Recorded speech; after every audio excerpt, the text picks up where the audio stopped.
மக்களே எல்லா இல்லத்தரசிகளுக்கும் வேலை வந்தாச்சு. இனி அறக்க பறக்க மறுபடியும் காலையிலே எழும்பி சமையலை பண்ணி பிள்ளைகளை ஸ்கூலுக்கு அனுப்ப வேண்டிய நேரம் வந்தாச்சு. இன்னைக்கு ஜூன் 2ஆம் தேதி. பொதுவா இன்னைக்கு நிறைய பிள்ளைகளுக்கு ஸ்கூல் ஓப்பன் ஆகுது, சில பிள்ளைகளுக்கு நாளைக்கு ஓப்பன் ஆகுது. நியோ நாளுக்குலாம் நாளைக்கு தான். இன்னைக்கு தான் ஜோர்டனோட முதல் நாள் ஸ்கூலு. இன்னைக்கு வந்து முத பெரிய ஸ்கூலுக்கு போறான். எல்கேஜி படிக்காமோ இவ்வளவு நாளும் வீட்டு பக்கத்துல ஒரு பிளே ஸ்கூல்ல படிச்சான். அதனால பெரிய அளவுல தெரியல. எப்பனாலும் தோண டைம் பார்த்துக்கிடுவோம். இன்னைக்கு வந்து பெரிய ஸ்கூல், ரொம்ப தூரமான இடத்துல போய் படிக்க போறான்.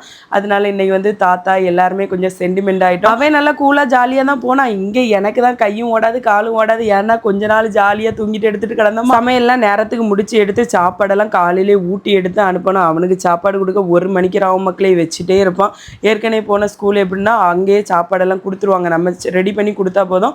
அங்கே வந்து வீடு எப்படி இருக்கோ அதே போல் நல்லா பார்த்துக்கிடுவாங்க. அதனால எங்கே போனாலும் அங்கே விட்டுட்டு தான் போவேன். அவங்க வந்து நல்லா சாப்பாடெல்லாம் கொடுத்து எடுத்து பார்த்துடுவாங்க. இன்னைக்கு வந்து எப்படி சாப்பிட்றானோ எடுக்கிறானோன்னு மனசுக்கு ஒரே படபடன்னு இருக்கு. மக்களே என் மோவன் பள்ளி படிப்பில் முதல் கட்டத்தை இன்னைக்கு தான் கால் எடுத்து வச்சிருக்கான். அதனால உங்களோட ஆசீர்வாதங்க எல்லாத்தையும் கொடுத்து பிள்ளைய ஆசீர்வதிங்க மக்களே.